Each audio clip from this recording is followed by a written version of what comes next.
Hello everyone. In this video, I will show you how to reset your password. Visit the e2eHiring website, that is www.e2eHiring.com.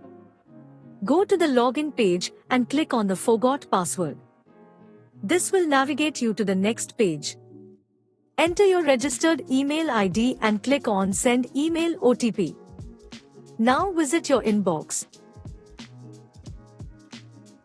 Copy OTP and paste it on the Forgot Password page. Once OTP is verified, it will direct you to the next page.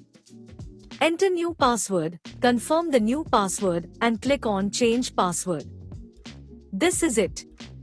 Now you can log into your e2eHiring account with your registered email ID and new password. Thank you.